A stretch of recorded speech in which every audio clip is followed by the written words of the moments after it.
Le seul moyen pour que ton outil de prod reste la source absolue de vérité, c'est d'avoir une intégration très fine entre l'outil de prod et l'OD. Bienvenue dans l'Accounting Business Club, le podcast dédié aux experts comptables et à l'écosystème comptable au sens large. Je suis Alexis Lama, votre hôte, et également le fondateur de Booster Digital, l'agence digitale dédiée aux experts comptables. Tout de suite, je vous souhaite un excellent épisode et je vous dis à très vite.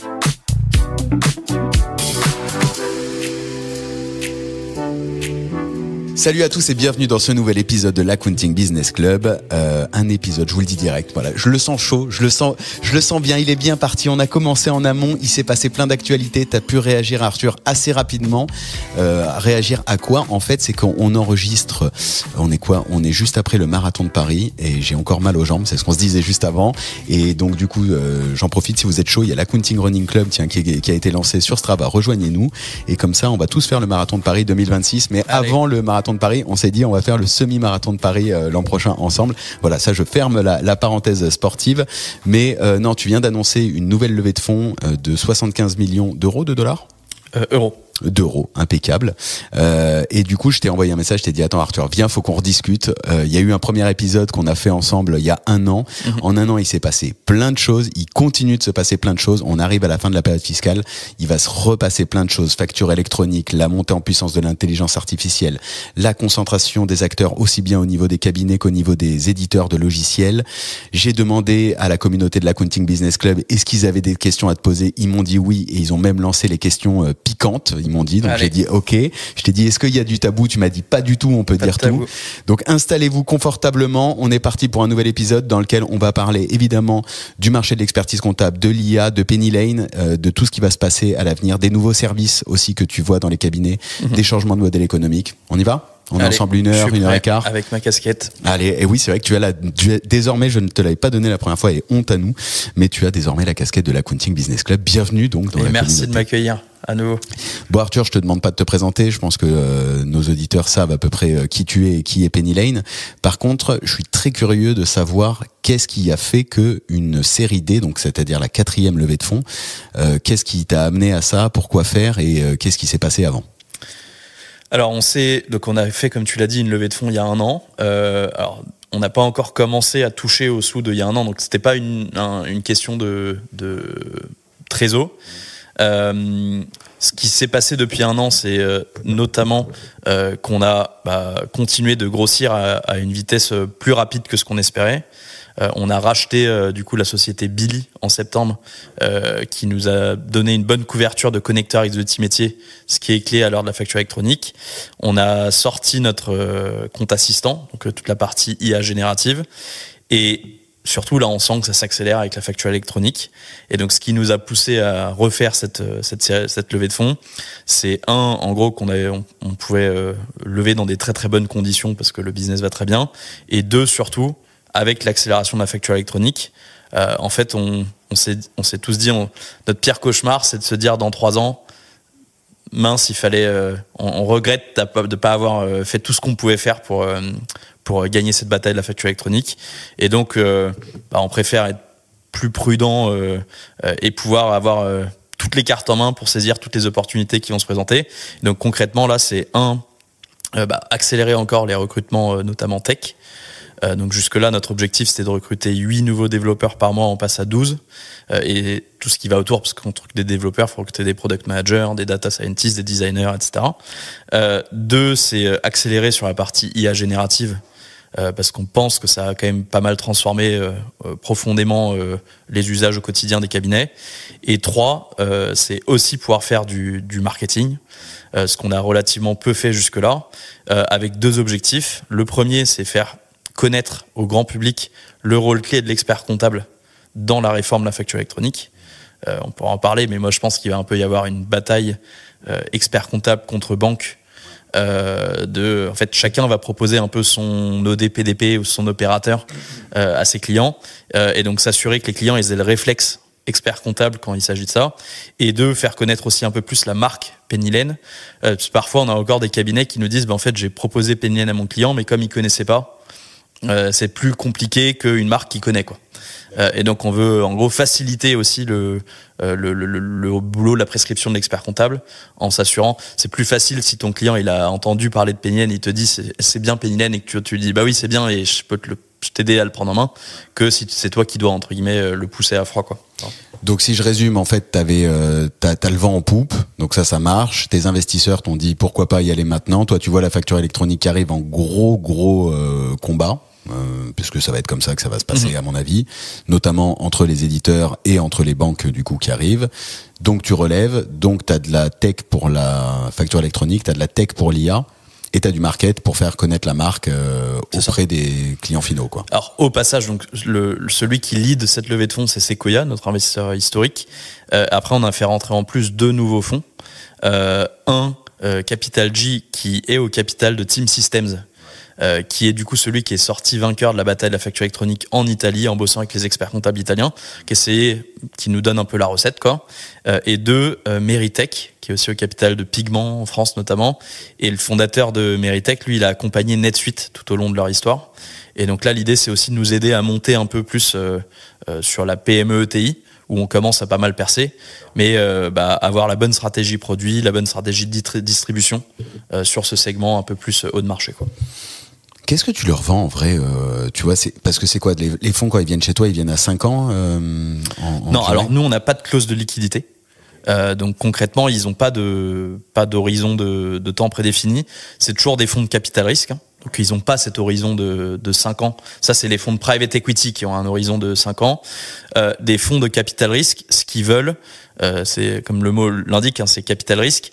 Ils misent sur le fait que le marché il est très grand, que l'équipe c'est la bonne, et que si tout se passe bien, on peut faire un fois beaucoup.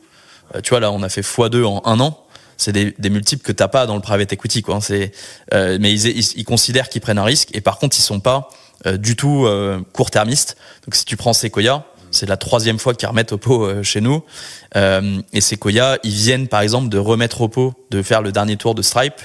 Et ils sont rentrés chez Stripe il y a 15 ans. Et ils continuent de mettre. Et par contre, ils sont jamais majoritaires. Sequoia, il n'y a pas une boîte où ils sont...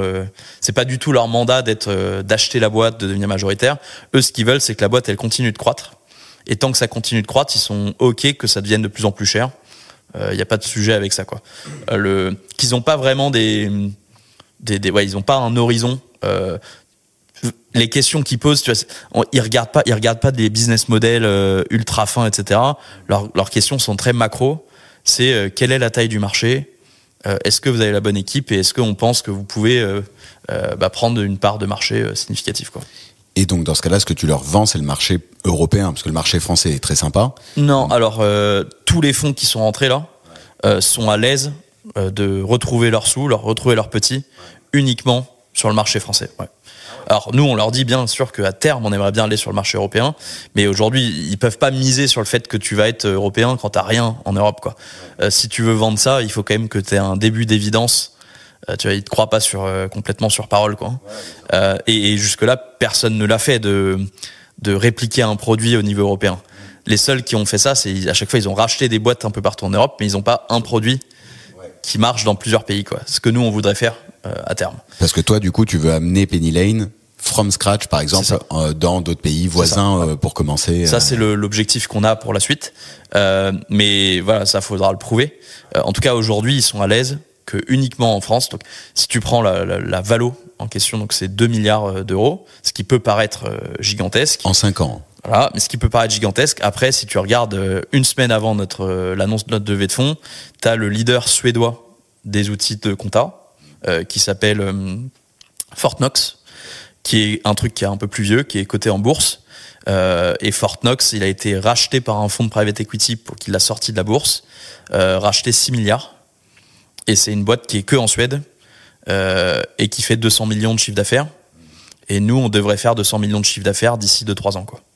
Donc ça veut dire que typiquement, un fonds, il se dit, OK, Penny Lane, avec relativement peu de risques. Je pense que si Fortnox, il sait se vendre tant, Penny Lane, il pourrait valoir à peu près autant quand il fera 200 millions de chiffre d'affaires. Et après, donc toute la question, pour le coup, je dis en France, la question de la taille du marché en France, elle dépend de est-ce que tu sais capter que de la licence sur l'outil de prod, est-ce que tu sais aussi capter de la licence sur l'outil de gestion? Est-ce que tu sais aussi capter les revenus du compte pro des services financiers? C'est ça qui fait que le marché devient assez grand. C'est clair que si je disais à mes investisseurs, moi je vais que prendre du revenu en vendant des licences d'outils de prod à des cabinets, là ils pourraient pas valoriser la boîte à ce prix-là, quoi. Ouais, c'est pas ça, c'est pas sur ça en fait le vrai modèle économique. Du coup, c'est une addition, hein, le business model, c'est l'outil de prod.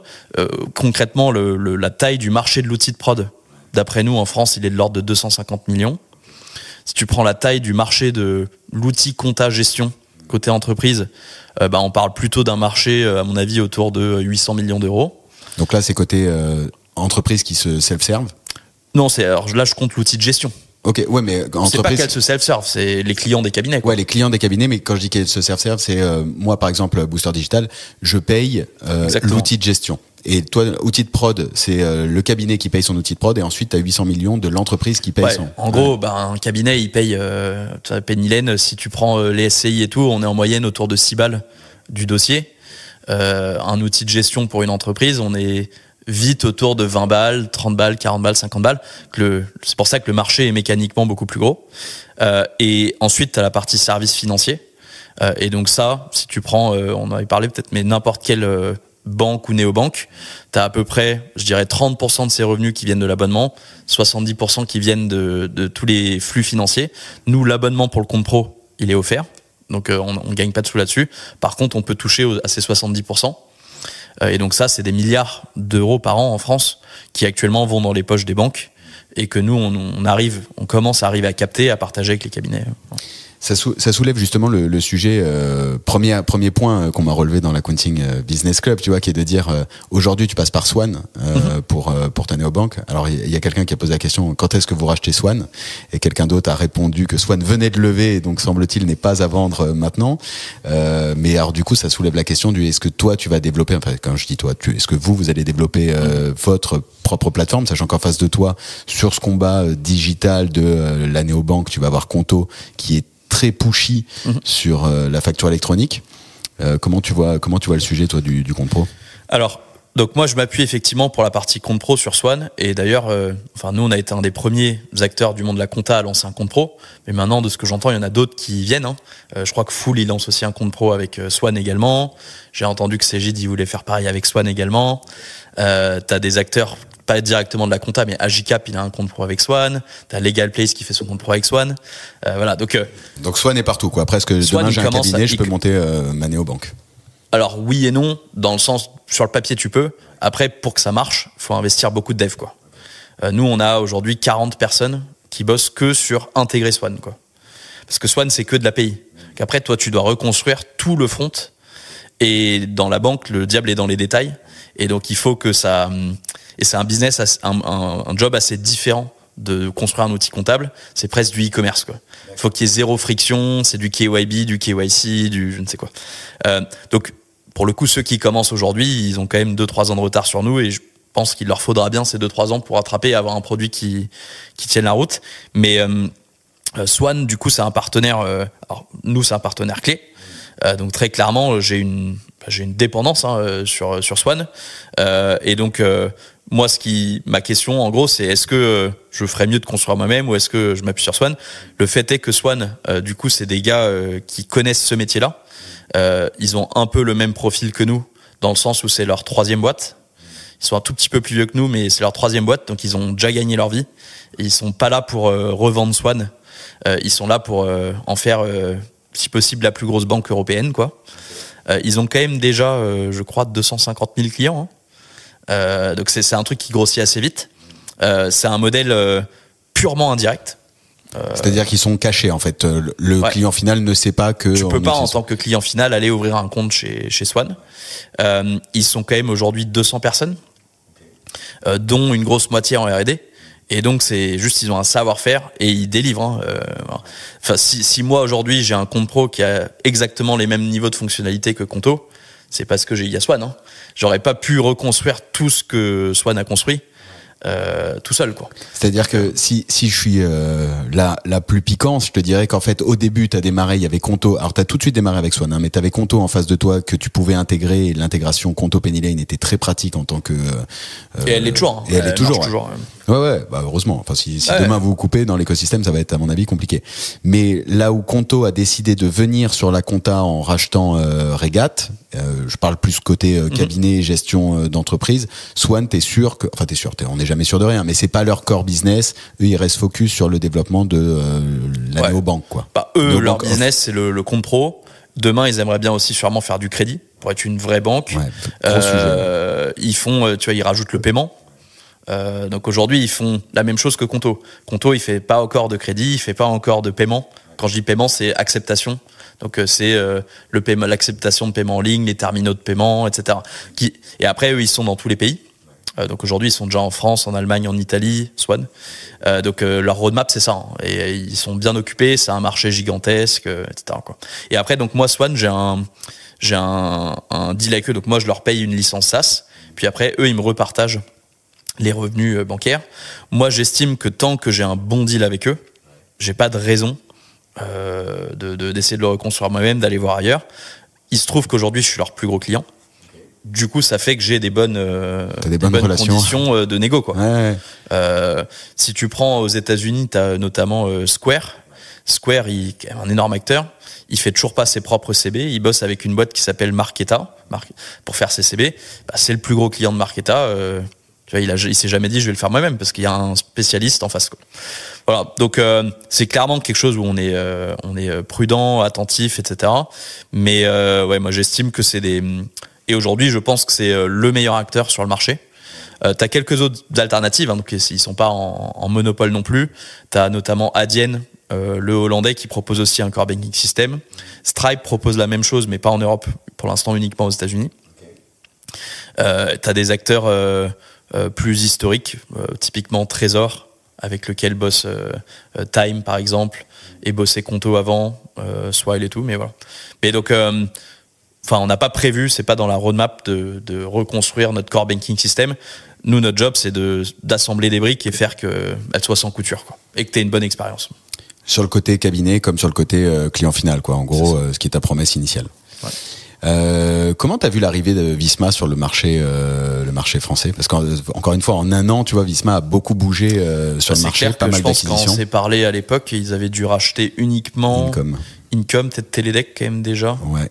Mais c'était off. C'était pas encore. Enfin, c'était off. C'était pas à ce point communiqué, quoi. Bah, alors, très clairement, politique d'expansion très agressive. Après, pour moi, ils font ce qu'ils disent, c'est-à-dire qu'ils rachètent et qu'ils ne consolident pas, quoi. Ouais. Ils laissent les marques indépendantes, les éditeurs indépendants. Nous, on peut en attester. Tu vois, on bosse toujours avec Télédeck. Chaintrust, on n'était pas branché avec eux avant qu'ils se fassent racheter par Visma. Ils se sont branchés avec nous depuis. Donc t'as pas de. Enfin, moi, je vois pas en tout cas de stratégie vraiment de groupe. Après, ils prennent un méga stand commun au congrès. Après, je pense aussi que leur politique rend compliqué la stratégie de groupe. Enfin, c'est à la fois leur force et leur faiblesse, quoi. La force, et de ce que j'entends, c'est que je crois que Romain l'avait dit justement quand il était venu dans ce podcast, c'est qu'ils arrivent à garder les fondateurs parce que les fondateurs, ils restent aux manettes de leur boîte. La faiblesse de ça, c'est que du coup, chaque fondateur, il a un earn-out sur son propre business, il doit atteindre ses chiffres, et du coup, c'est compliqué de leur dire bosser vraiment ensemble, quoi. Parce que chacun a quand même, je te prends un exemple, de ce que je comprends aujourd'hui, c'est Chaintrust, la PDP, l'offre PDP de Visma. Chaintrust, il vend relativement cher son outil au CAB. Il peut pas venir faire une PDP low cost, quoi. Enfin, c'est compliqué, PDP OD low cost, alors qu'à mon avis, ce serait peut-être dans l'intérêt du groupe Visma d'en avoir une, tu vois. Mais en même temps, comment tu expliques à Mike que d'un seul coup, il doit avoir un produit pas cher et que tous ses autres clients vont dire pourquoi je paye cher? Sauf s'ils ont un autre outil qui viendrait faire ça, mais ça les mettra en concurrence. Voilà, mais donc, je pense que ça pose pas mal de questions de strat que t'as pas si t'es un truc unifié et si t'as juste une personne qui décide en haut, quoi. Après, je pense qu'ils ont racheté des beaux produits, des belles équipes. Et après, moi, je demande ce qui est sûr, c'est qu'ils ont racheté ça quand même relativement cher. Alors, les chiffres sont jamais publics. Nous, quand on fait les maths, on essaie d'estimer. On pense qu'ils ont dépensé quand même pas très loin de 200 millions d'euros. Sur les achats français? Ouais. Okay. Groupés, si tu groupes. Rien qu'Income, c'est public pour le coup. Je crois qu'ils ont payé 80 millions. Okay. Je pense qu'ils ont dû payer quand même 15-20 millions Fintesis. Chain Trust, je pense pas loin de la même chose. Je sais pas pour My Company Files, Teledec, ils ont payé 35 millions. Donc si tu fais la somme, on n'est pas loin de 200 millions. Pour avoir plein de briques, tu regardes nous Penny Lane depuis le début de Penny Lane, on a dépensé, donc perdu entre guillemets, à peu près 60 millions.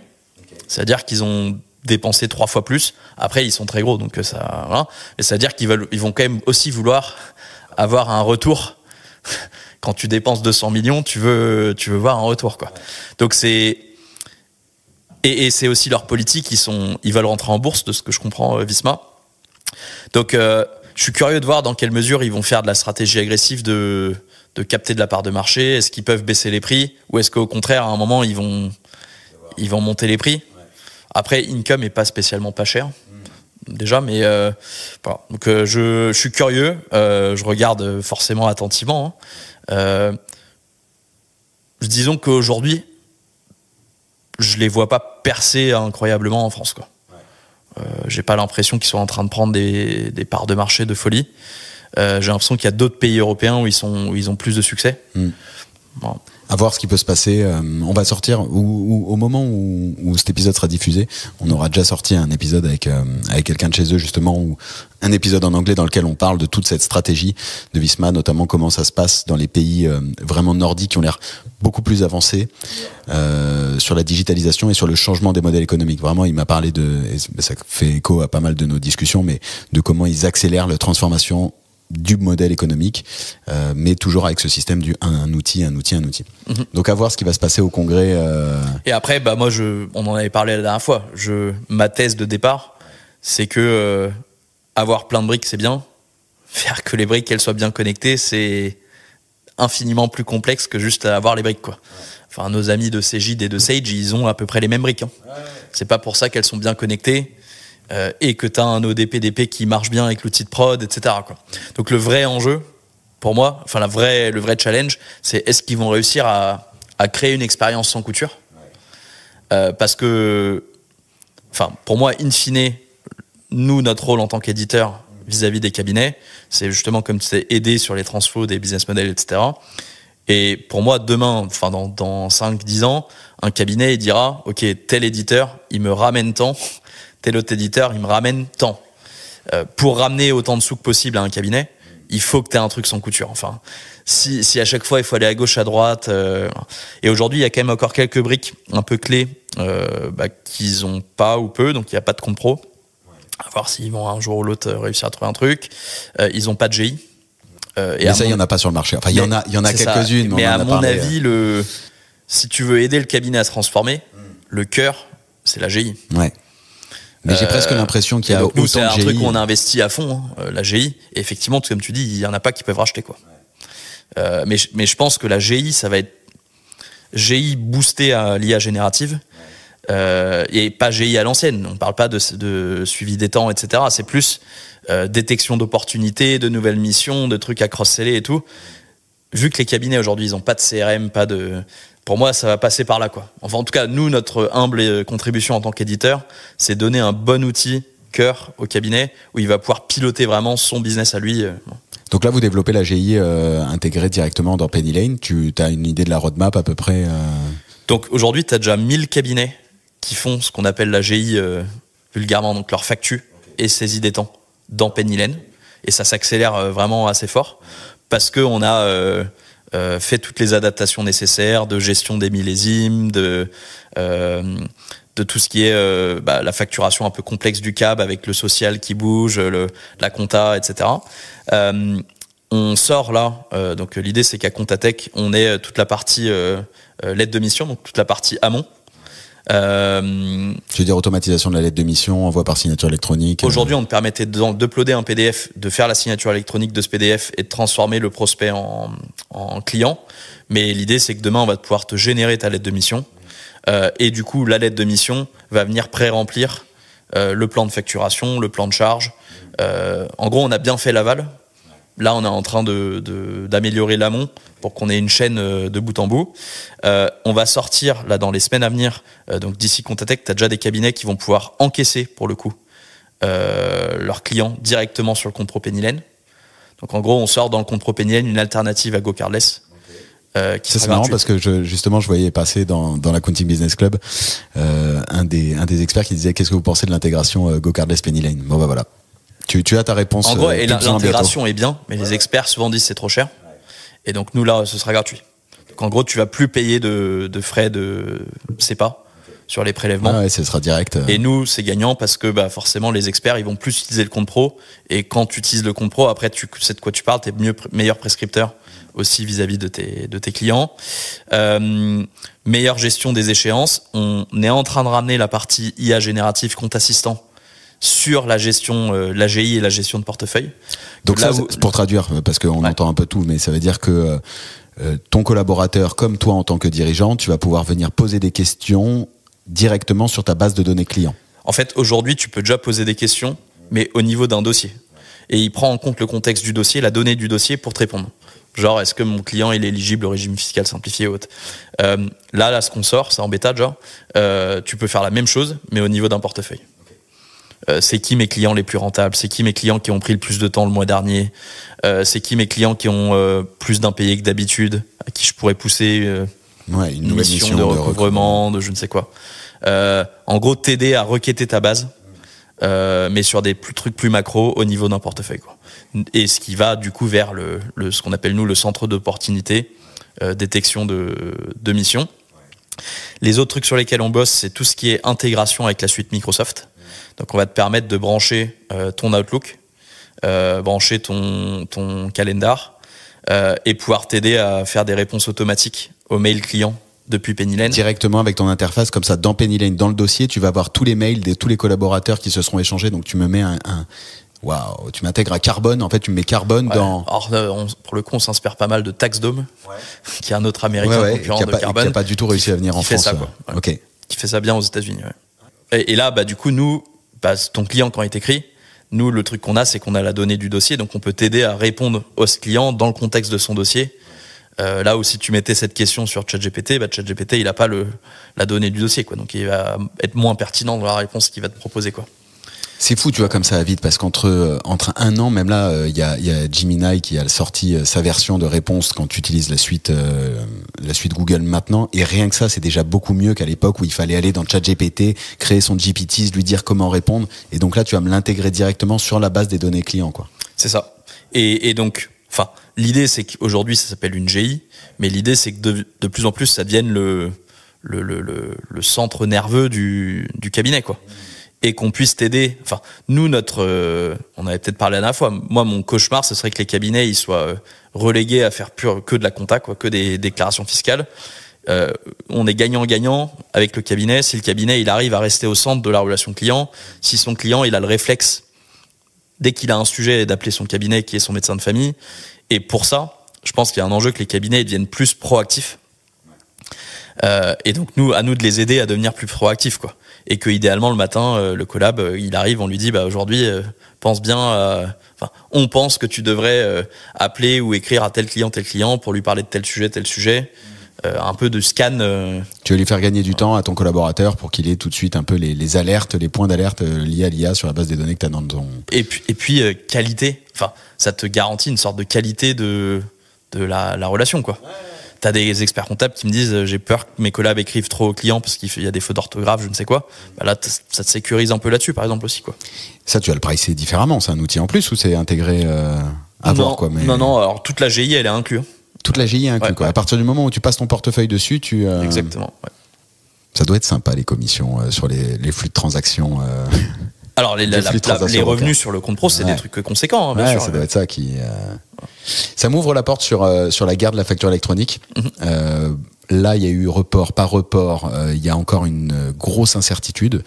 Toi, de ta vision, parce que tu as fait le tour de France et quand même, tu as un bon scope des cabinets français, on en est où dans la digitalisation concrète des cabinets? Et est-ce que cette incertitude politique, avant de parler des entreprises, fait que les cabinets s'arrêtent, ils avancent, on en est où dans le spectre?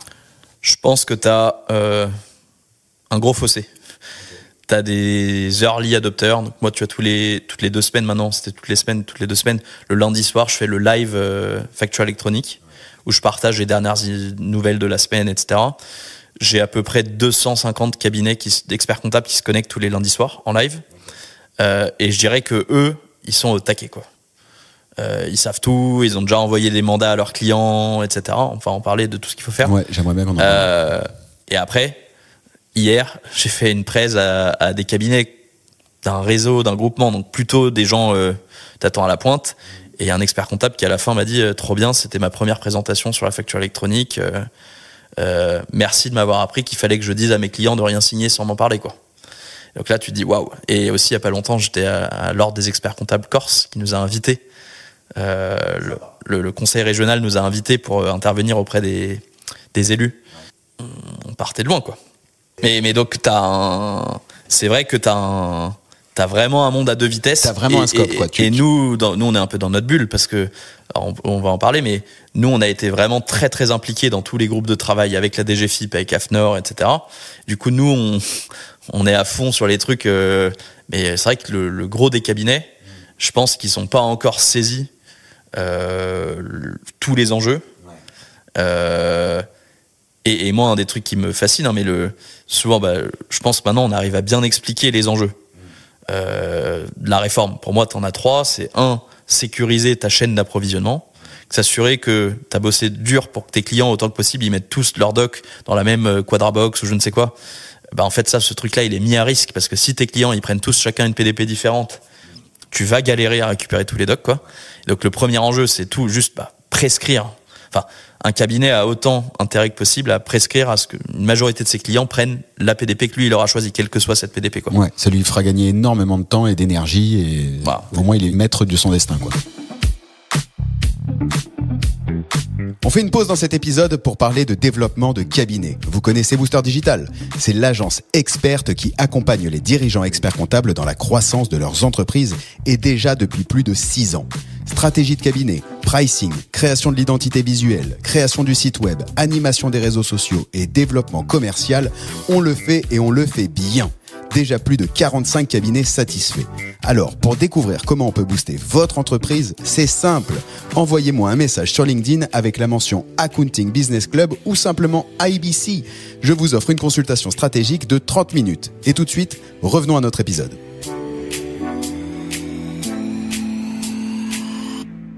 Deuxième enjeu, c'est vraiment cette histoire de synchronisation entre le lettrage en compta et les statuts de paiement au niveau de Bercy. Donc aujourd'hui, tu as une source de vérité unique pour la TVA qui est la prod. L'outil de prod, le lettrage, c'est le cabinet qui récupère les flux, qui lettre et qui ensuite déclare une TVA. Demain, tu vas avoir 2 sources de vérité qui peuvent être distinctes, puisque le CAB, il va faire une TVA et d'un autre côté, son client va déclarer les factures payées ou non payées, quoi. Et si ces 2 infos, elles cadrent pas, dans un temps 1, la DGFIP, elle va venir contrôler.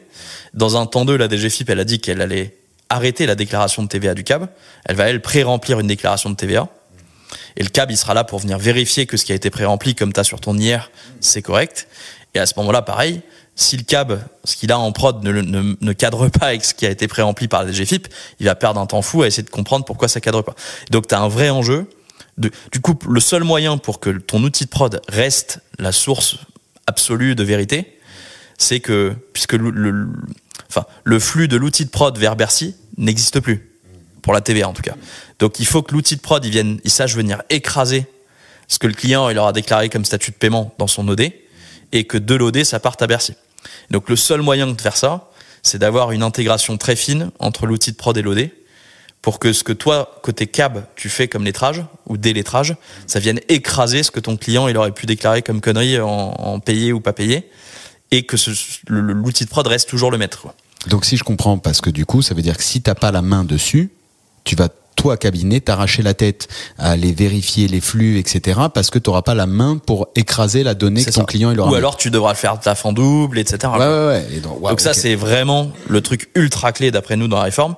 Et t'as encore même des gros cabinets où quand on leur montre ça, ils font « Ah ouais, j'avais pas... » Donc je pense que ce truc-là, il est pas encore très compris, alors que c'est assez... et c'est propre à la France, hein. Parce qu'on parle souvent de l'Italie et tout, mais c'est parce qu'en France on a ces OD, PDP, etc., qu'on a ce challenge-là. Le génie français. Et après, le troisième point, c'est juste que on va en parler, mais sur les business models, t'as forcément tu vas faire moins de compta. Donc, il faut que va falloir que tu proposes des nouveaux services à tes clients.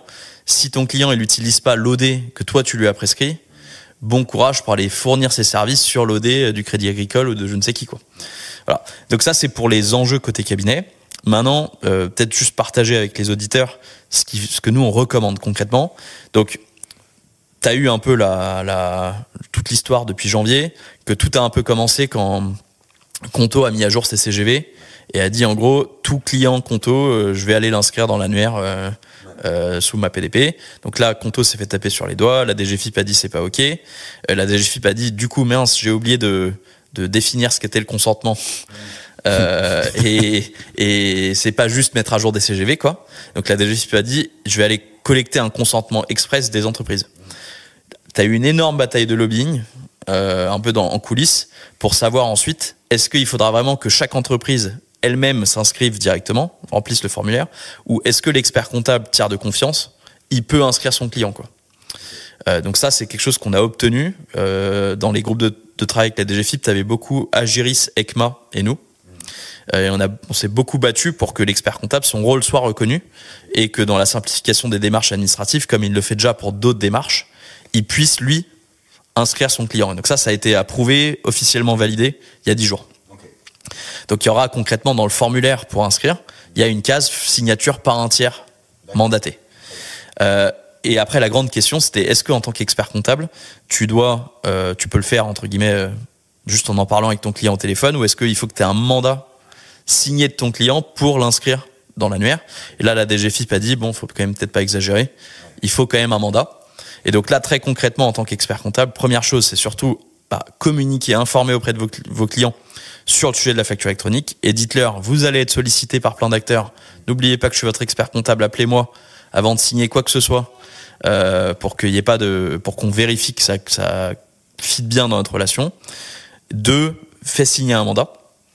Il y a un template là sur notre site, concrètement. Ce mandat, c'est juste, il dit, toi client, tu me désignes, tu m'autorises à entreprendre toutes les démarches nécessaires pour t'inscrire dans l'annuaire et choisir ta PDP.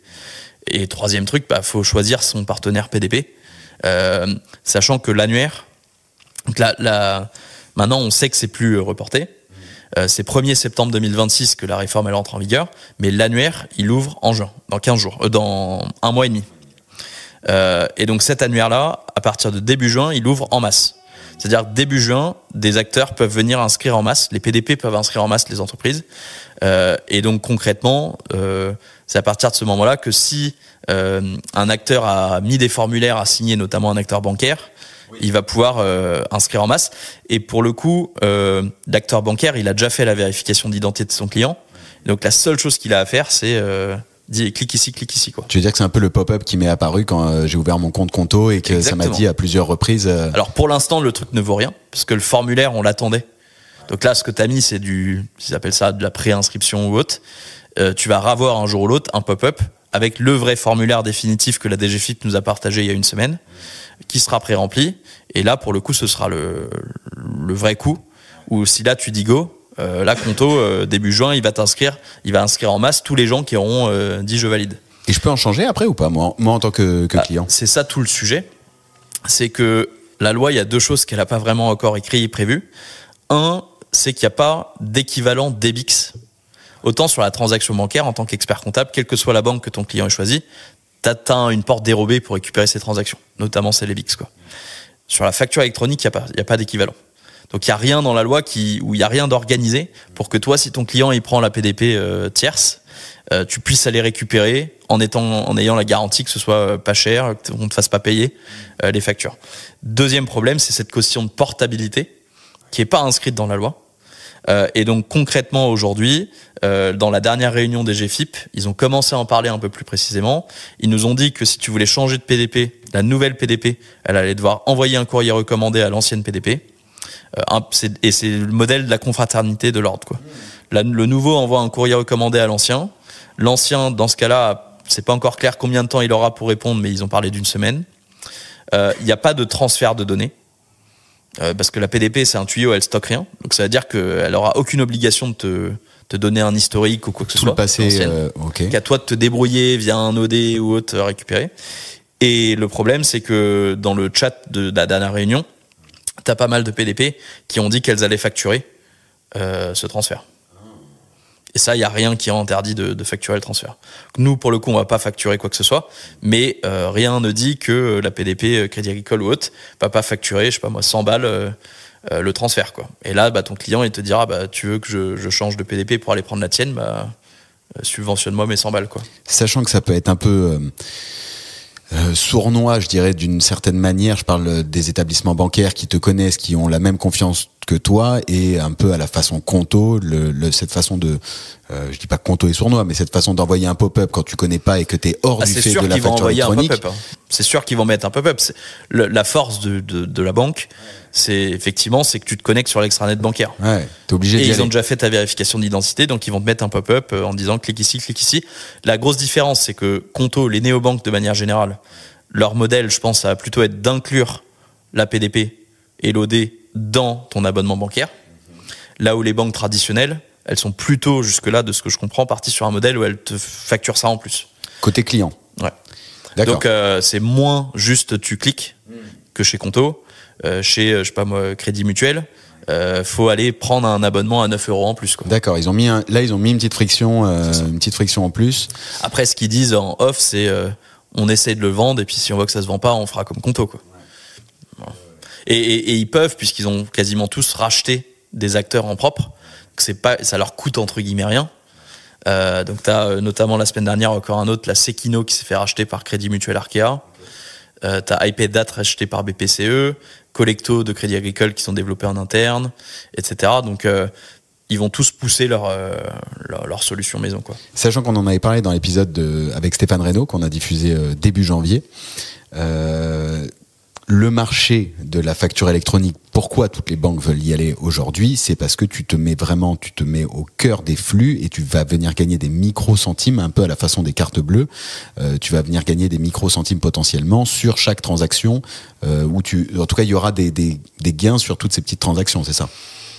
Alors, pour moi, donc, ce qui est sûr, c'est que les banques, elles sont pas là pour aller faire chier les experts comptables. Non. Elles sont pas là pour aller faire de la compta. Ouais. Parfois, j'entends ça. Ouais. Moi, je pense pas. C'est bien de le rappeler. Elles sont là pour protéger leurs revenus existants. C'est pas pour aller faire des revenus en plus. C'est pour protéger leurs revenus existants. Et c'est pour ça, elles ont peur. Et donc, c'est pour ça qu'elles sont, entre guillemets, agressives. Et leurs revenus existants, c'est effectivement des micro-revenus sur les transactions. C'est surtout des revenus sur les dépôts. Et c'est surtout des revenus sur les CB. Mais l'idée, c'est que si t'as plus de dépôts, si tes sous, ils sont plus dans la banque, tous les revenus, ils disparaissent, quoi. Et il faut te dire qu'aujourd'hui, si t'es, je sais pas moi, t'es une banque, et tu sais que ton client, il a 2 banques, déjà. Prenons le cas le plus simple. T'as un client, il est à la fois chez Crédit Agricole et chez Conto. Il a du coup des flux un peu à gauche, un peu à droite. Si demain, il prend la PDP Conto, il va vouloir, parce que comme dans la facture électronique en France, tu dois déclarer non seulement la facture, mais aussi le statut de paiement de la facture, les clients, ils vont tous vouloir un bouton payer maintenant à côté de leur facture. S'il prend la PDP Conto, c'est-à-dire que toutes ces factures, elles sont dans Conto, et c'est-à-dire il va vouloir toutes les payer depuis Conto, et donc un jour ou l'autre, il va fermer Crédit Agricole, puisque tous les flux vont passer par Conto. Sans même parler des comptes pro offerts côté cabinet.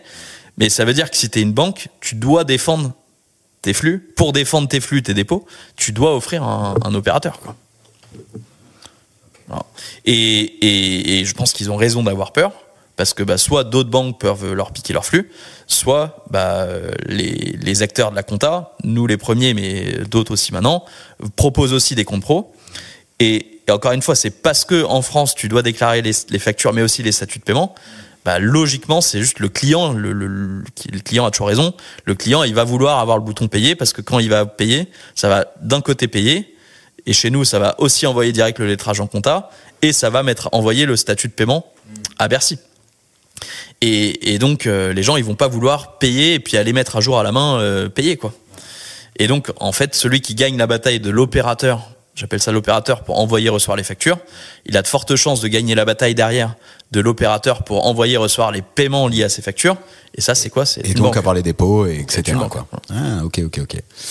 Et du coup, vous, comment vous placez par rapport à ça sur cette guerre? C'est-à-dire qu'en fait, tu vas avoir comment tu vas aller chasser en fait ceux qui vont pouvoir te prendre en PDP uniquement ou en OD? Alors, nous, on estime que notre marché, c'est le marché on travaille avec les experts comptables. dans le marché des experts comptables, tu as un peu deux catégories. Tu as ceux qui bossent déjà avec Penny Lane. Et eux, comme on l'a communiqué depuis 1 an et demi, la partie OD, PDP, elle est automatiquement inclue déjà dans l'abonnement, il y a 0 surcoût, etc. Un des trucs qu'on va être amené à faire, je pense, de par les mouvements sur le marché, ça va être d'être plus généreux dans le pack de base. Donc jusque-là, l'OD PDP était inclus. En revanche, sur l'OD en outil de facturation, en émission, on avait un cap à 5 factures de vente sur l'outil de facturation. Ouais, c'est-à-dire que si moi j'étais client, que je prenais Penny Lane, j'étais gratuit jusqu'à 5 factures, et puis dès que je passais 5 factures, je payais 15 sur les euros. ventes illimitées déjà en achat, mais voilà. Et ça, je pense qu'on va faire sauter cette limite-là. Parce que comme en face, il y a des gens qui font du dumping, type Conto, je pense que ça devient plus une commodité, envoyer, recevoir des factures, et donc je pense que ça va être inclus. Après, tu as toujours des fonctionnalités supplémentaires que les gens voudront, de relance automatique, d'analytique, de signature électronique des devis, etc. Donc pour moi, on va déplacer la valeur plus sur des fonctionnalités plus premium, et tu as plein de gens qui faisaient encore leurs factures papier Word, Excel, qui maintenant vont les faire sur l'opérateur. Donc ça change pas. Et c'est parfaitement intégré, etc. T'as les gens qui voudront payer leurs factures, ça il y en aura beaucoup plus, parce que je le disais, maintenant ils ont la charge, les entrepreneurs, de déclarer le statut de paiement des factures. Donc nous on pense qu'il va y avoir un énorme boost, juste d'activation, d'usage de la plateforme, et de gens qui vont prendre le compte pro. Et qui dit que les gens prennent le compte pro, dit que derrière, nous et les cabinets, on va toucher des revenus sur les paiements, sur les dépôts, etc. Après, tu as la deuxième catégorie de cabinets qui sont pas sur Penny Lane. Alors, t'en as qui vont migrer d'ici le 1er septembre 2026. T'en as qui juste n'auront pas le temps de migrer d'ici le 1er septembre 2026 sur Penny Lane.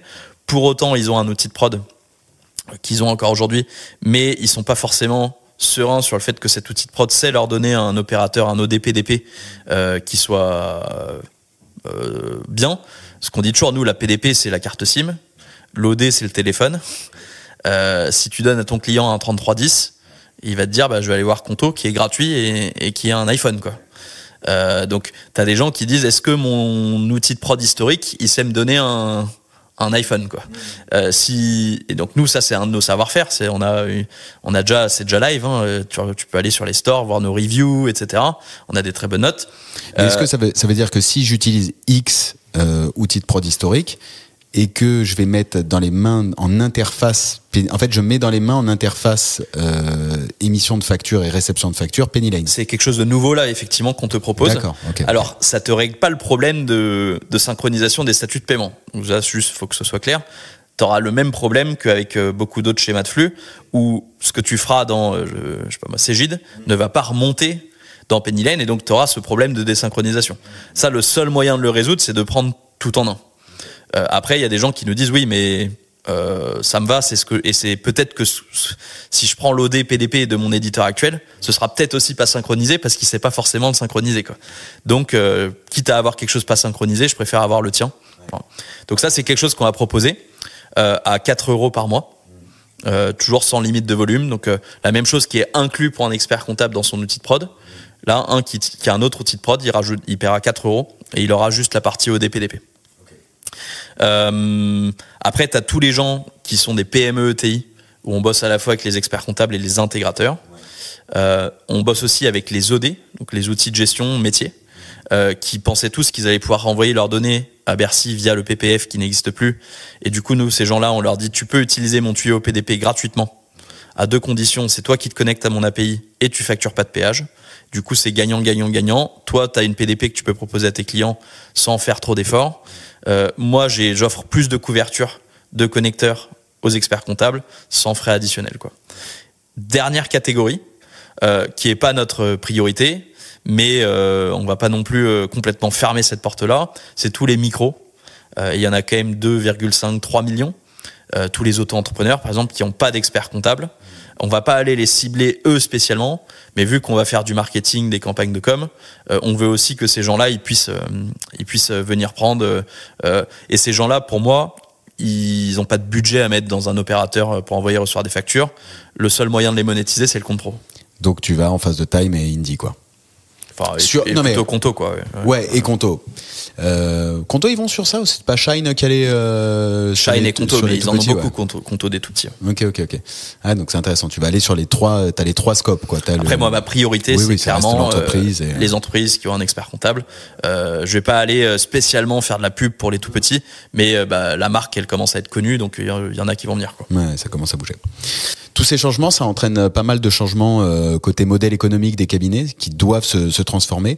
Ça engendre aussi dans le changement, tu vois, de modèle économique, c'est que tu vas, alors même si vous dites que vous changez pas les tarifs et que ça va rien changer, t'as quand même une hausse des coûts informatiques, tu vois, ne serait-ce que si demain t'as tous les cabinets qui doivent s'équiper d'un plan OpenAI Team, où là, du coup, tu viens mettre ça à €25 de plus par utilisateur. Si tu as, enfin bref, tu vois, t'as une augmentation des coûts informatiques. Qu'est-ce que tu recommandes de dire, tu vois, au cabinet, puisque le cabinet il doit communiquer avec son client, comment il peut communiquer sur l'arrivée de la facture électronique? Qu'est-ce qui va changer dans ses prix, à ton avis? Alors pour moi, tu as une hausse des coûts informatiques effectivement sur des outils internes. Après, tu as avec la facture électronique tout un tas d'outils que les cabinets vont pouvoir refacturer à leurs clients. Et enfin aujourd'hui, je crois que tu en connais, mais il y a de plus en plus d'experts comptables. Leur facture Pennylen à la fin du mois, c'est 0. Et la raison de ce 0, c'est que justement ils ont une marge en refacturant Pennylen à leurs clients. Et du coup, pour moi, demain, la techno, ça doit être un centre de profit pour les cabinets. Ça devrait pas être un centre de coût. Pour moi, la bêtise, entre guillemets, l'erreur que les cabinets ont fait, c'est que typiquement, en fait, comme Silae, il était vraiment, vraiment pas cher, t'as des cabs qui l'offraient, qui le facturaient pas, etc. Et là, le jour où Silae est venu monter les prix, d'un seul coup, ils sont un peu bloqués parce qu'ils n'ont pas habitué leurs clients. Tu vois, hier, j'étais avec un expert comptable au déjeuner qui m'a dit ça et qui m'a dit, mais moi, au contraire, demain, si tu arrives à vendre Pennylen plus cher, je suis content parce qu'en fait...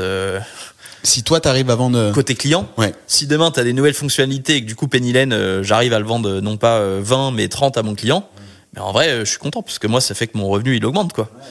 Ce que les cabinets veulent pas, c'est que leur coût à eux, ils augmentent, quoi. Et moi, mon business model, comme on avait déjà parlé, il permet de garantir une pérennité dans le temps, parce que aujourd'hui, j'ai un panier moyen. Donc aujourd'hui, on est sur un panier moyen d'à peu près 20 €, nous, Pennylen. Mais sur les 20 €, il y a à peu près 5-6 €, comme je te disais, qui viennent de l'outil de prod, et 14 € qui viennent du reste, quoi. Et donc, et 20 €, c'est beaucoup plus qu'un outil de prod traditionnel, mais c'est encore beaucoup moins que ce que gagne une banque, quoi. Et donc, on a infiniment plus à gagner à aller développer la gestion de stock, la gestion commerciale, le financement, les terminaux de paiement, pour aller monter le panier moyen qu'on repartage systématiquement avec les cabs, quoi. Et dans ce cas-là, toi, tu le repartages avec le cab, et le cab, lui, qu'est-ce qu'il peut venir dire à ses clients en termes de... Parce que je te prends un dossier le plus petit, on va commencer par les plus petits, mais on va dire tu factures 200-250 € par mois, tu viens y rajouter 20 € d'outils qui n'étaient pas facturés aujourd'hui. Comment tu profites d'une certaine manière de la facture électronique pour rentrer, tu vois, dans ce sujet du repricing d'une certaine manière? Alors pour moi, c'est soit ton client il payait déjà ce genre de truc pour des outils que toi tu ne lui avais pas donné. Ça peut être des outils de facturation, mais ça peut être aussi du compte pro. Ouais. Tu veux dire que ton client il prenait tout seul. Voilà. Et là, tu lui dis en fait, t'as un truc mieux au même prix ou moins cher. Et donc ça, c'est assez simple. L'autre approche, c'est tout simplement de dire, en fait, maintenant t'es obligé, et c'est pas moi, expert comptable, qui te l'impose, c'est Bercy qui te l'impose. Et ça, je pense, c'est le truc le plus puissant. Faut vraiment pas rater cette vague-là en tant que cabinet, de dire en fait, c'est pas moi, c'est le méchant Bercy qui c'est une digitalisation à marche forcée. C'est presque l'occasion de se repositionner, tu vois, en tant que cabinet, de dire ok, Bercy nous impose ça encore à vous et nous entrepreneurs, profitons-en pour rappeler que c'est vous notre client, quoi. C'est pas Bercy notre client. Exactement. Et après, je pense que tu peux proposer plein de diagnostics parce que c'est compliqué. La facture électronique, d'un côté, c'est sympa, ça digitalise. De l'autre, ça crée de la complexité. De l'autre, ça crée des risques quand même de fraude. Ce que je dis toujours, c'est que moi, si j'étais un fraudeur, je créerais une boîte qui s'appelle Totals.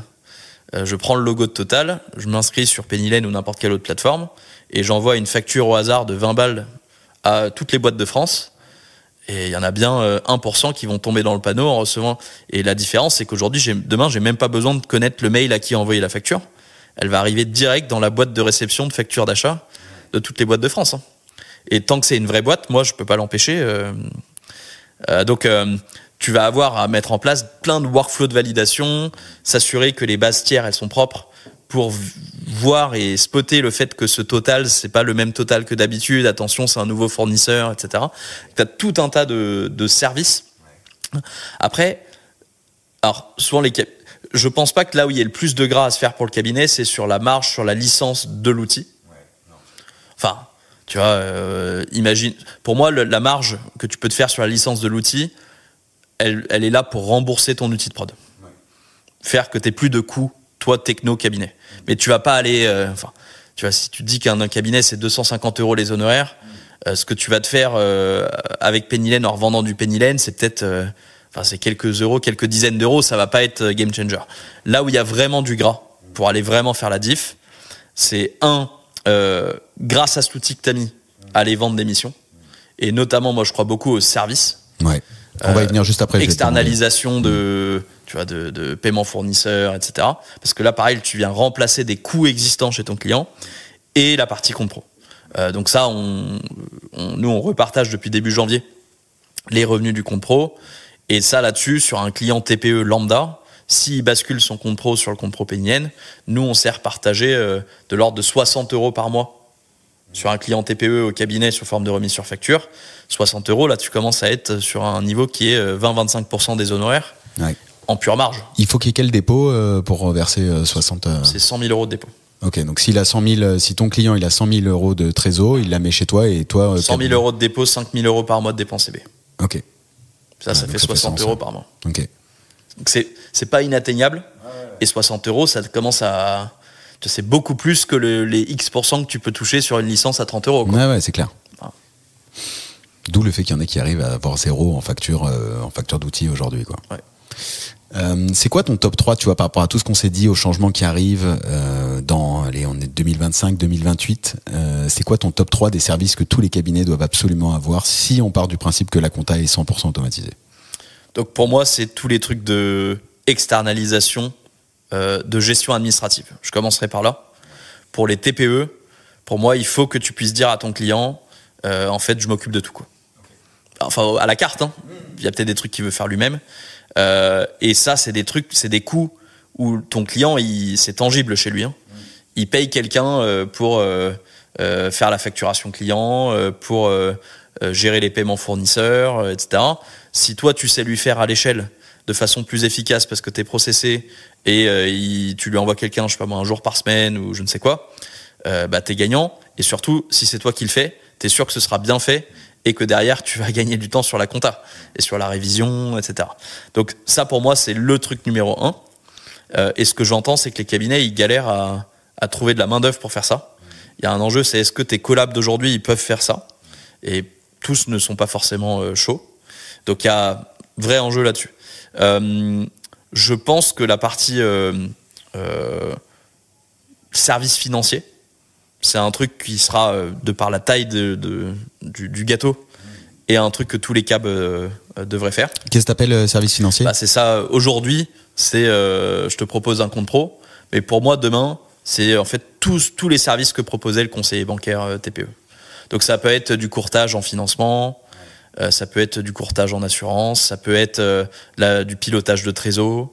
Donc c'est un mix de services récurrents, genre le pilotage de trésor, ça peut être je t'aide à piloter ta trésor, et c'est de l'honoraire, avec des trucs qui ne sont pas de l'honoraire ou moins de l'honoraire, genre je t'aide à trouver un financement, genre de choses, quoi. Parce que tu auras le screening, tu verras tout sur ton dossier, tout sur ton portefeuille, donc tu pourras voir directement qui a besoin d'un financement et aller lui chercher en un clic parce que tout est interconnecté et du coup potentiellement la plateforme qui est un peu comme toi Swan mais qui va être le Swan du financement va pouvoir te reverser toi en tant que cabinet des... Ouais. Et c'est pas forcément Swan, c'est peut-être demain BNP. Non, mais... moi je pense que les banques traditionnelles, ce qu'on entend c'est qu'elles ferment des agences, hein.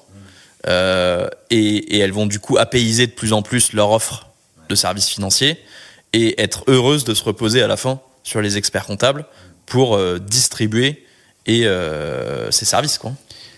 Ouais, super intéressant d'y penser dès maintenant dans le modèle économique, de savoir comment t'intègres ça, pour qui et comment tu te prépares à le faire, quoi. Parce que c'est totalement autre chose que ce que tu fais aujourd'hui. Et là, tu vois, moi, l'autre jour, j'ai un expert comptable qui m'a dit, en fait, je vais embaucher un ancien conseiller bancaire.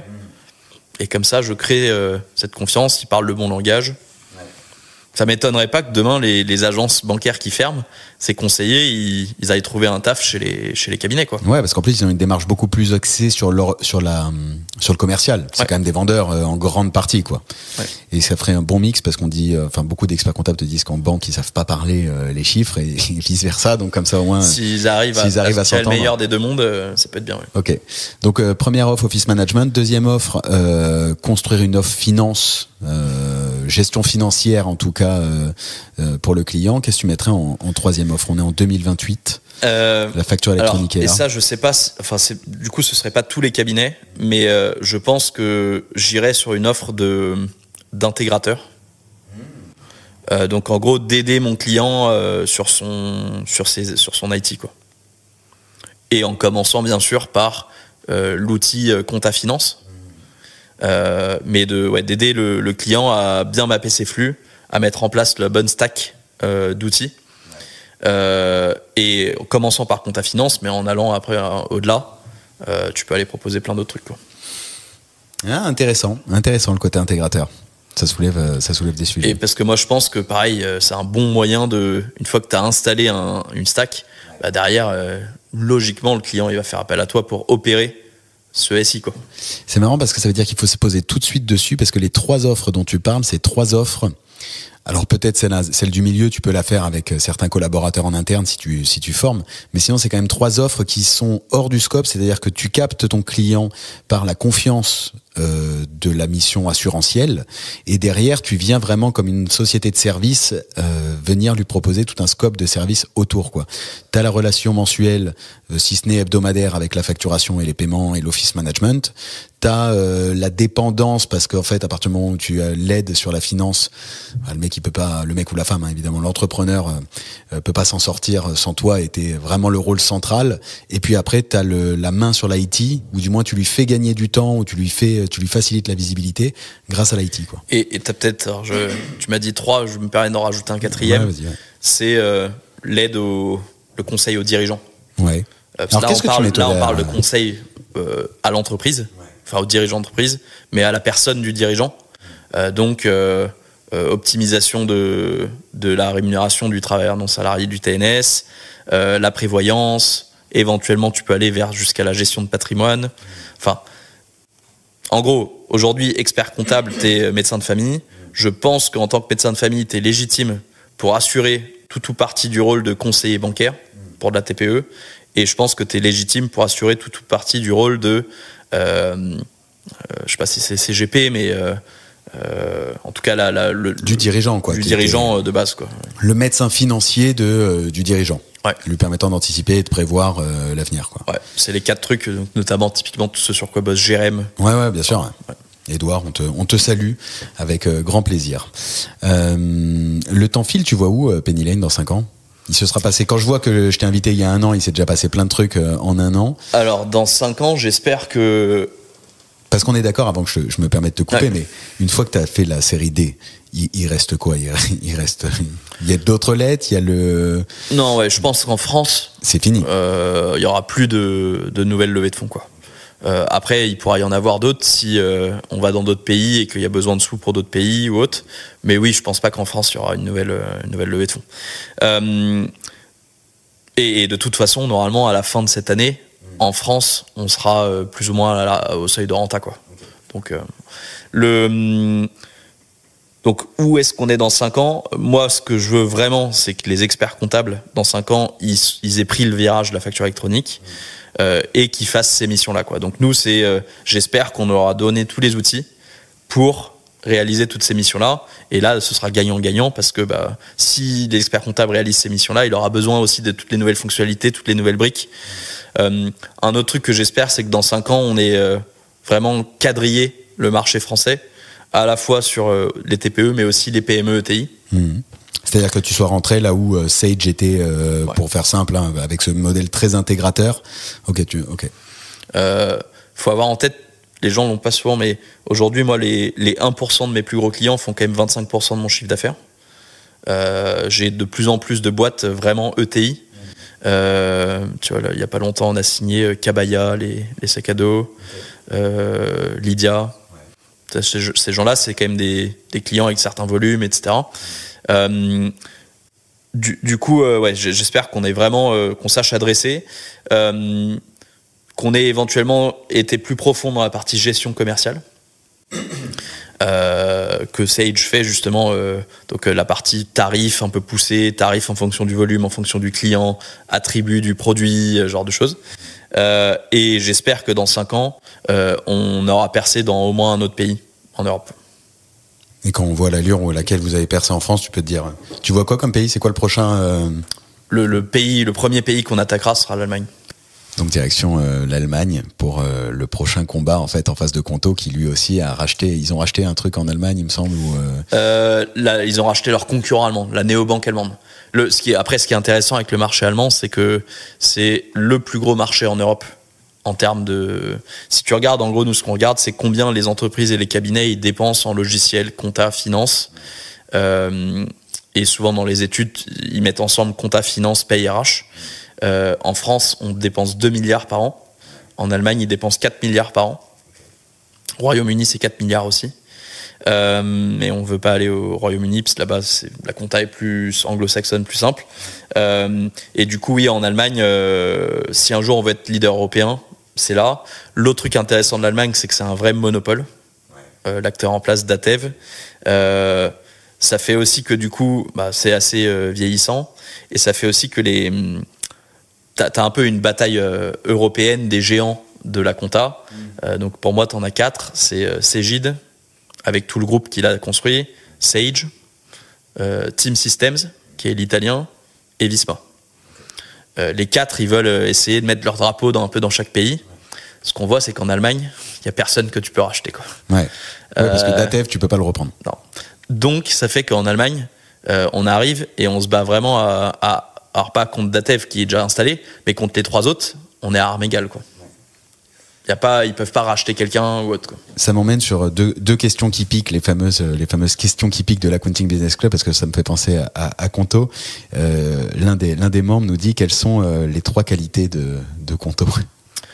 Alors pour moi, c'est des puristes du. Enfin, ils sont extrêmement forts, hein, mais ils ont fait un produit qui est pur. Pour moi, ils n'ont pas beaucoup de fonctionnalités. Enfin, vu le nombre qu'ils sont, ils shippent pas beaucoup de nouvelles fonctionnalités.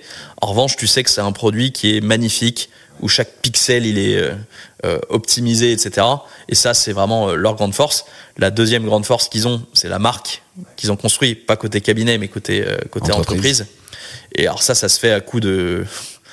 Voilà, et donc, comme je te l'ai dit tout à l'heure, un des enjeux pour nous aussi de la levée de fonds, c'est de pouvoir aller se mettre au même niveau que Conto. Donc on a prévu de dépenser à peu près la même chose pour faire connaître aussi la Ok, on va voir Penny Lane partout. Normalement, d'ici cet été ou septembre, tu devrais plus entendre parler de la marque. Et ouais, je pense que c'est les deux trucs principaux. Après, troisièmement, ils sont déjà effectivement dans plein de pays d'Europe, etc. Après, leur troisième, c'est pas un point positif, mais la force, c'est qu'ils sont une banque et que quand tu es une banque, t'hérites de ce business model des banques qui est quand même beau parce que 70% des revenus sont des dépôts, sont cachés, quoi. J'ai une question qui me vient, enfin qui vient toujours pareil, hein, de l'ABC, qui était de savoir quand est-ce que tu rachètes enfin un logiciel de paye qui serait intégré dans Penny Lane. On a regardé, mais aucune actualité là-dessus. Non. Enfin, en gros, nous, notre crainte, on se dit pas à la base qu'on doit faire de la paye. Nous, notre job, c'est vraiment, pour moi, c'est l'AGI, la compta, la gestion, le compro. C'est ça notre cœur, c'est ces 4 briques-là. La paye est connexe, donc c'est sûr que c'est pertinent. Après, c'est pas un must-have, entre guillemets, dans mes yeux. Et je pense que historiquement, Silay a fait un magnifique produit que tout le monde adorait. Ma crainte aurait plutôt été que tous les autres éditeurs de compta aient chacun une paye et que le fait de pas avoir de paye soit un handicap vraiment. Après, je pense que en fait la transition du marché sur la paye va quand même prendre du temps, parce que si l'AE a mis un peu de l'eau dans son vin, que ça va s'étaler, au final, ça va pas churner direct, que les cabinets ils pourront toujours aller prendre une paye d'un éditeur et une compta d'un autre éditeur. Ce qui est sûr, c'est que j'en reconstruirai pas a priori une moi-même là à court terme, parce que c'est un autre métier, c'est complexe. Après, si tu as une bonne équipe sur le marché avec un bon produit, clairement avec les sous qu'on a, on peut se permettre de faire un rachat, mais aujourd'hui on n'a rien priorisé. Et justement, tu vois, en parlant de développement from scratch, on me demandait aussi, mais pourquoi il n'y a pas un bon outil de gestion, tu vois, pour les entreprises, de suivi de trésor. Alors, t'as l'outil de suivi de trésor, mais tu vois, qui est de data visualisation. Ça, c'est quelque chose où on va investir, clairement. Ça, c'est un truc sur lequel ça va, quoi. Il n'y a pas eu le rachat de Finthesis, donc il va y avoir le développement. Ouais, bah on va sûrement annoncer des trucs là-dessus à Contatech. Et clairement, c'est un des trucs où on met la gomme, à la fois, comme je te disais, sur la partie gestion commerciale, et plus pilotage d'entreprise. Ouais. Donc voilà, comme ça vous avez votre réponse. Contatech 19 juin, il me semble, de mémoire. 17 ou 19 juin, je sais plus, mardi, au Zénith. Au Zénith, rien que ça. Ça m'emmène sur la dernière question qui pique. Tu vois, j'ai hésité, je me suis dit je la pose pas. Allez, comme je sais qu'on en a déjà rigolé et que ça fera rire aussi la personne qui l'a posée, c'est à partir de quand tu vas assumer que les petits clients ne passeront plus par les EC, les experts comptables, avec la facture électronique? Tu veux dire les petits clients entreprises qui se passeraient? Ouais. C'est vraiment pas prévu, quoi. Enfin, comme je te l'ai dit je crois qu'on avait parlé la dernière fois. Pour moi, si demain un petit client il se passe d'un expert comptable, en vrai il churn de Penny Lane et il va sur Indy, quoi. Alors je pense que lui il posait plus la question du fait de dire tiens, ok, la facture électronique automatisant l'ensemble des flux. L'entreprise qui fait moins de 200 000, qui est, tu vois, au-dessus d'Indy mais qui fait moins de 200 000, elle peut se dire bah tiens, ça va être automatisé, grosso modo, la TVA elle se fait automatiquement, etc. Mais de par tous les services que tu as dit autour et la relation humaine, ça passe pas. Mais si tu fais le changement. Ouais, non, en tout cas, donc pas du tout prévu, pas du tout dans la roadmap, et franchement, on n'a pas non plus de demande pour ça, quoi. Moi vraiment ce que les gens veulent c'est pouvoir mieux collaborer, mais j'ai pas de demande. Alors peut-être que je les vois pas parce qu'ils vont chez Indy, ces gens-là, je sais pas, hein. Mais moi j'ai pas des gens qui m'écrivent sur le site de PNN en disant je veux tenir ma compta tout seul, je suis petit, etc., quoi. J'ai quelques échanges parfois avec des entrepreneurs, mais c'est de la, tu sais, c'est presque un signal faible, tu vois, par mois que j'écoute quand j'échange avec des entrepreneurs qui me disent ok, vraiment des brouillards, hein, tu vois, qui sont tech. T'en as un, tu vois, par exemple, Baptiste.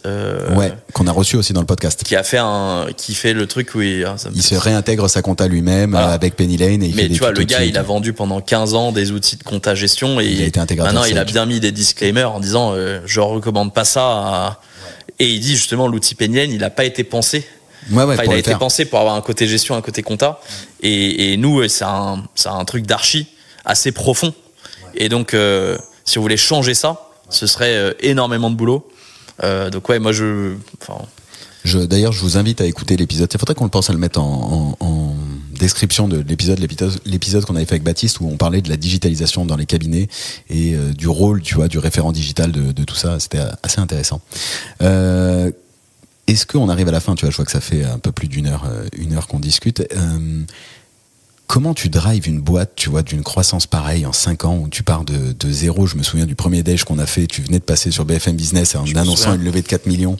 Je me suis dit, qu'est-ce qu'ils font? Et 2 ans et demi, 5 ans plus tard, tu fais 2 milliards de valo. Comment toi en tant que dirigeant, tu vois, comment tu fais ça? Alors, déjà, je pense qu'on en a déjà parlé, mais je pense qu'on a bien défini la vision, la strat, et on n'en a pas dévié. Et ça fait que tu perds pas d'énergie, quoi. T'as pas à faire des pivots, des trucs comme ça, voilà.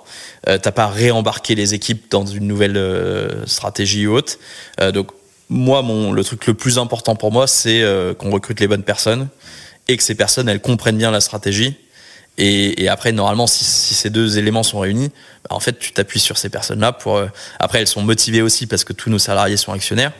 Normalement, ça aligne les planètes et ça fait que les gens vont aller prendre les bonnes décisions au quotidien avec le bon niveau d'engagement, de motivation, etc.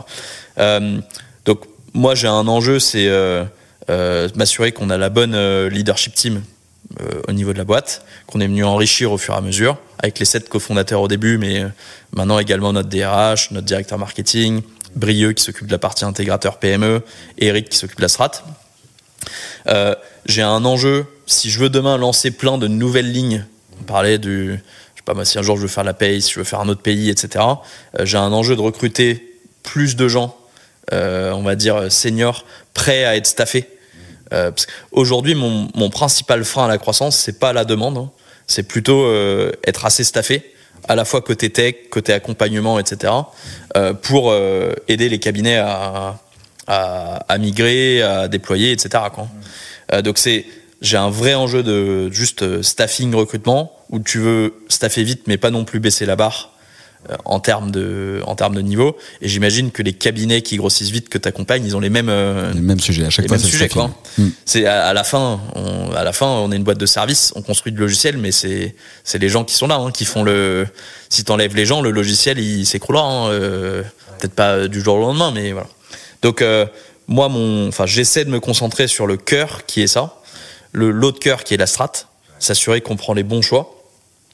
J'ai, comme on avait parlé, le luxe, comme on est 7 cofondateurs, j'ai pas moi d'équipe, de département à faire tourner.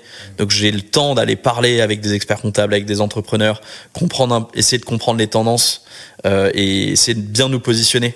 Parce que le pire, c'est si tu demandes à ta team de courir et ils courent dans le vide et puis ça, t'as pas beaucoup de jokers. Hein. Ouais. En termes de crédibilité, après, tu pars. Après tu dis il m'a encore demandé un truc con, je vais pas. Donc c'est cramer le moins de jokers possible vis-à-vis de ta crédibilité en interne de tes équipes, pour que la fois où tu leur dis là c'est la facture électronique, faut vraiment courir vite, ils courent vite quoi. Si tu te plantes au bout d'un moment, donc ça je pense c'est super important. Moi je bosse pas mal avec le fondateur de HubSpot, qui bosse avec Sequoia, nos investisseurs, et qui me coach aussi un peu. Et vraiment lui il te demande toujours, les questions qu'il te pose toujours c'est: est-ce que tu peux aller plus vite? Qu'est-ce qu'il faut que tu fasses pour aller plus vite? Et à chaque fois, je lui dis, en fait, c'est recruter. Là, tu vois, on avait notre séminaire Comex jeudi, vendredi. Une des principales décisions qu'on a prises, c'est de passer de 8 à 12 développeurs par mois.